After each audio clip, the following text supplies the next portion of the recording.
Et salut les gars, c'est Lucas, bienvenue sur Olympe X. Ce soir, on se retrouve pour l'épisode 2 des basiques. Vous avez normalement vu la vidéo, l'épisode 1, les basiques jambes, qui est aussi le full body partie 1. Ce soir, c'est les basiques pec, triceps, épaules. Et c'est la partie 2 de votre full body qui sera en 3 parties. Vous prendrez les 3 vidéos à la suite et vous aurez un entraînement full body qui sera complet et qui, à mon avis, satisfera très largement les débutants, aussi les intermédiaires et je pense même les avancés avec tous les exercices en difficulté maximum avec le max d'intensité, les avancés qui ne peuvent s'entraîner que 2 ou 3 fois dans la semaine. Ça vous arrivera forcément avec, je pense, le boulot, votre vie personnelle à côté. Bon, en ce moment, on ne peut plus rien faire grâce au Covid, donc c'est super, on a du temps pour faire du sport, mais un jour, heureusement, ça s'arrêtera et on pourra de nouveau retrouver une vie sociale normale. Quand on peut s'entraîner que 2 ou 3 fois dans la semaine, on en reparlera de tout ça, mais je conseille plutôt un format full body qu'un format en split. Full body, on va arrêter d'utiliser des anglicismes. Full body, c'est corps complet et le split, c'est la concentration sur un seul muscle ou un seul groupe de muscles sur un entraînement où vous allez passer tout l'entraînement dessus. Les deux ont très largement leurs avantages, aussi leurs inconvénients, sachant qu'on peut largement progresser avec les deux formats. Mais je pense que beaucoup de débutants essaient trop vite de faire du split, ça a été mon cas, je suis tombé dans cet écueil-là, parce que les pros s'entraînent généralement en split. C'est pas forcément ce qui convient le mieux aux débutants et aux intermédiaires. On en reparlera. Ce soir, épisode donc 2 des basiques. Basique haut du corps, pec, triceps, épaules. Forcément, on pense aux pompes. La même chose, il y a des déclinaisons, il en existe des centaines quasiment. J'exagère un peu, mais vous avez des pompes Spider-Man, des pompes javanaises, tout ce que vous voulez. Des pompes, il y en a plein. Ce soir, on va se concentrer sur les basiques. Encore une fois, concentrez-vous sur être fort sur les exercices de base. Ce sont des exercices qui fonctionnent, qui font leur preuve. Vous n'avez pas besoin d'aller chercher des trucs très compliqués pour progresser. Donc ce soir, on fait 8 exercices de suite. On travaille en fractionné, donc 35 secondes d'effort, 25 secondes de repos.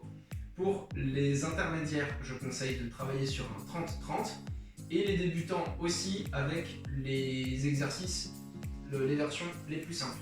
C'est comme pour tout, il y a des variations de difficulté selon ce qu'on veut faire avec les pompes. Chose numéro 1, la bonne position pour une pompe normale. Je vous la montre de face et de profil. Une pompe normale, on est donc en appui sur ses mains, on n'est pas au niveau de ses épaules. On doit poser les mains au niveau de la ligne du bas des pecs, ou la ligne de téton, comme vous voulez. Mais on pose les mains, non pas ici, mais ici, à ce niveau-là, d'accord? On ne met pas les mains trop écartées, on ne met pas les mains trop rapprochées, ça c'est une déclinaison de pompe, c'est les pompes diamant. Donc, à cette hauteur-là. On n'écarte pas les coudes comme ça, on n'est pas là pour faire le poulet. Les coudes, soit ils sont à peu près sur une ligne, vous voyez un angle de 45 degrés, soit vous voulez plus concentrer l'effort sur les triceps et vous allez les resserrer. Vous sentirez plus vos triceps si vous avez les coudes vraiment le long du corps. Sinon, à mon sens, la position classique à 45 degrés est très bien pour travailler vos triceps et vos pectoraux. Comme très souvent, beaucoup de pratiquants ont du mal à ressentir les pecs sur les pompes, du coup, j'aurais tendance à conseiller plutôt cette position à 45 degrés que la position resserrée. Après, vous ferez aussi vous en fonction de votre ressenti. On n'a pas tous le même ressenti là-dessus. Donc, position de pompe. Je vous le fais de profil.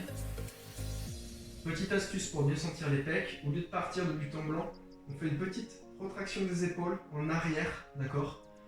Et vers le bas. On va poser ses mains, vous voyez, non pas à niveau épaule, ok, je vais peut-être plus de profil ici, non pas niveau épaule, hop, mais niveau ligne de pec, d'accord? Les mains, elles sont en bas de mes pecs, elles sont pas ici au niveau de mes épaules, elles sont en bas. Donc, on descend jusqu'en bas et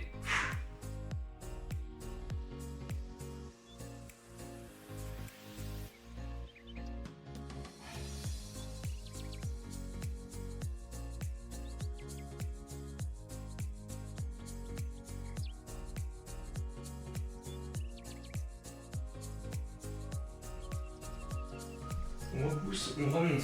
Quand vous remontez, petite astuce, même chose, si vous voulez mieux ressentir les pecs, vous ne vous concentrez pas juste sur le fait de pousser pour remonter, essayez de vous concentrer sur cette contraction du pec, cette contraction des pecs ici, qui font que vous allez remonter.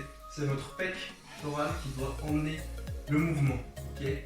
Si vous essayez, dans votre tête, puisque comme vous aurez les mains par terre, ça ne va pas marcher, vous essayerez de rapprocher vos mains l'une de l'autre quand elles sont au sol. En vous concentrant sur ce rapprochement de vos mains, vous verrez, vous sentirez mieux les pecs. En tout cas, c'est une astuce que moi j'aime bien, je trouve qu'elle marche. Vous me donnerez votre ressenti là-dessus. Pour faciliter le mouvement pour les débutants, si vous n'arrivez pas à faire des pompes normales, vous pouvez faire les pompes soit sur les genoux. Alors, pour ma part, je déconseille, je trouve ça très inconfortable. Les pompes sur les genoux, ça donne ça, hein, c'est la même chose. Vous êtes sur les genoux, vous amenez ligne de pec et vous remontez. Le mouvement est beaucoup plus facile, mais à mon sens, le problème des pompes sur les genoux, c'est que vous n'allez pas prendre le gainage et la force requise pour faire des vraies pompes. Je préférerais que vous fassiez les pompes surélevées. Vous les faites dans la même position mais surélevées, en surélevant les mains. On descend, ligne de pec et on repousse. Okay. Si vraiment c'est encore trop dur pour vous, vous avez une autre déclinaison qui se passe contre le mur. En gros, ça va donner ça. Alors ça, c'est vraiment pas ma tasse de thé. C'est vraiment si vous êtes ultra débutant, mais bon. Si vous êtes tout débutant et vous n'avez pas la force de faire des pompes, je vous conseille soit de faire des pompes avec les mains surélevées. Plus elles seront surélevées, plus ce sera facile. Ou alors, vous ferez uniquement le négatif du mouvement. Le négatif du mouvement, qu'est-ce que ça veut dire? Vous partez exactement de la même manière en position de pompe et vous allez retenir la descente. Hop, et une fois que vous êtes ici, vous vous remettez en position, d'accord? En position haute, vous vous aidez et vous refaites le mouvement de descente. Et ainsi de suite. En travaillant le négatif du mouvement, vous allez travailler votre force, vous allez travailler vos muscles et vous prendrez la puissance nécessaire pour obtenir le mouvement positif. J'ai largement assez parlé comme ça. On va attaquer tout de suite cette séance.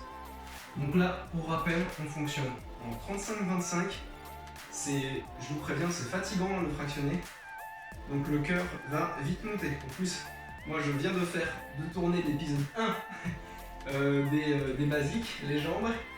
Preuve, j'ai encore mon super sac à dos lesté avec mes 5 bouteilles d'eau dedans.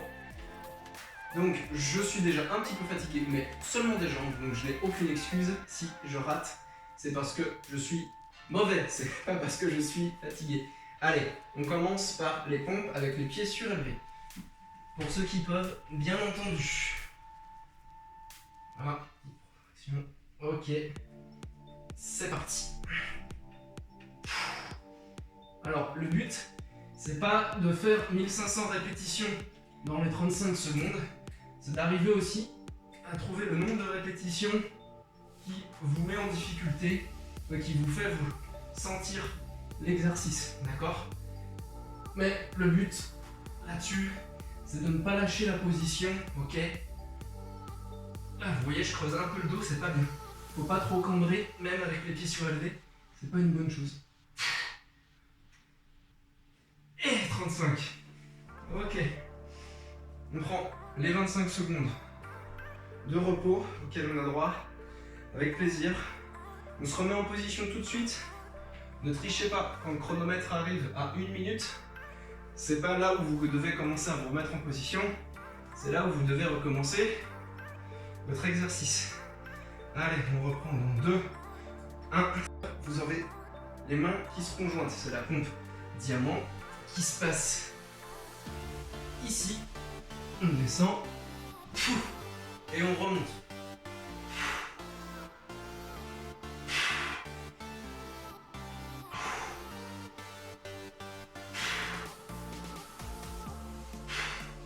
Allez, encore 10. Un peu plus.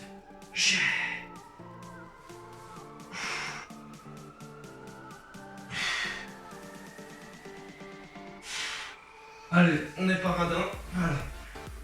Très légèrement dépassé le chrono, mais c'est pas grave. Il nous reste 20 secondes de repos. On va partir sur les dynamiques. Je vais faire la version la plus dure. Je vais vous montrer une version aussi un petit peu moins difficile. Ok. Faites attention à vos poignets et échauffez-vous bien. Allez, on repart dans 3, 2, 1.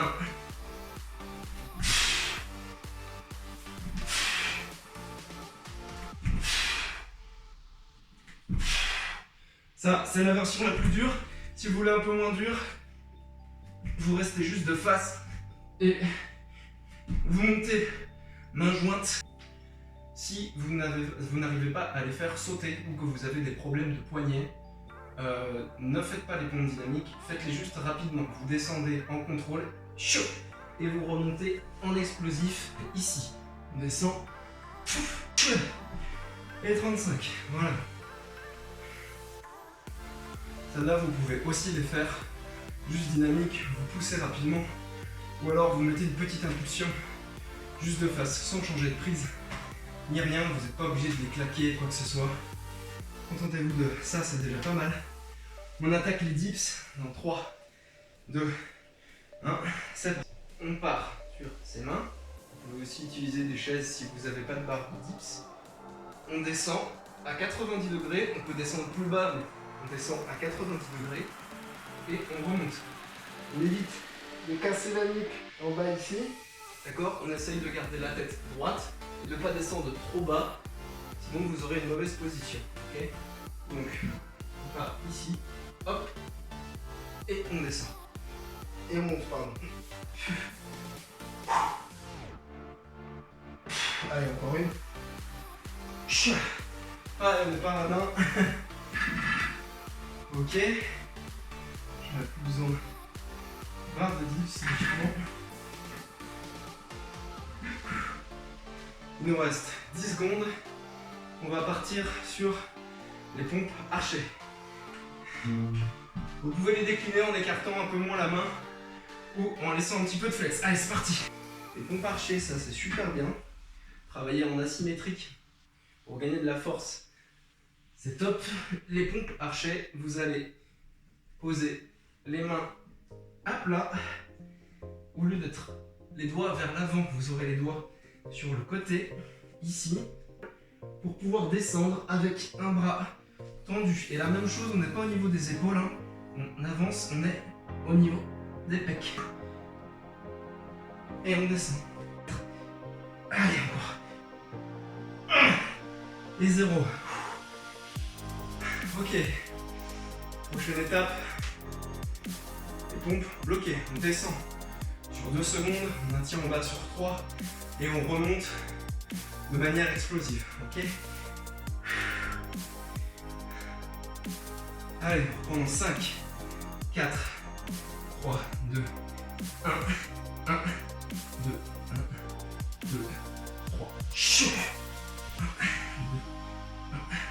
2, 3, 1, 2, 3,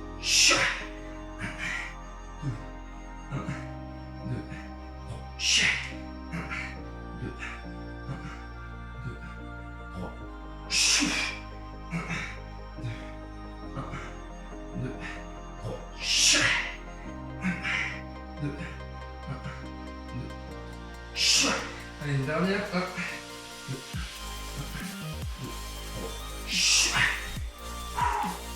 Ok, encore 25 secondes. Il nous reste les pompes main surélevée cette fois. Là, pareil, vous pouvez les faire sur une chaise, 2 chaises. C'est comme vous avez envie. Il nous reste 10 secondes de repos pour l'avant-dernière série. 3, 2, 1, go.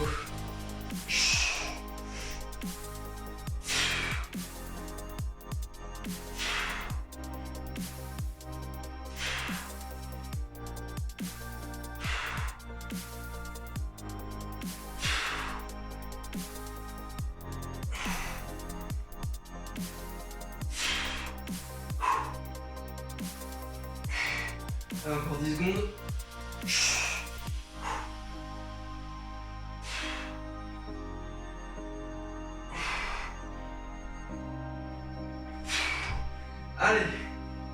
Il nous reste 25 secondes de repos. Je sais pas pourquoi je fais 3 avec les doigts, parce que ça fait pas 25. Dans 15 secondes, on part sur la dernière série de ce set pompe. Allez, 10 secondes. On descend une descente unique qui va durer 35 secondes. Et on essaye de remonter à la fin. C'est parti. Descendez pas trop vite, sinon vous allez retrouver en bas immédiatement. Et de toute façon, à ce stade, logiquement, ça va descendre un petit peu tout seul déjà. Allez, on tient. On tient 20 secondes pour 15. Allez, encore 10. 4, 3, 2, 1 et 0. On remonte, voilà. Ça pour finir, c'est difficile.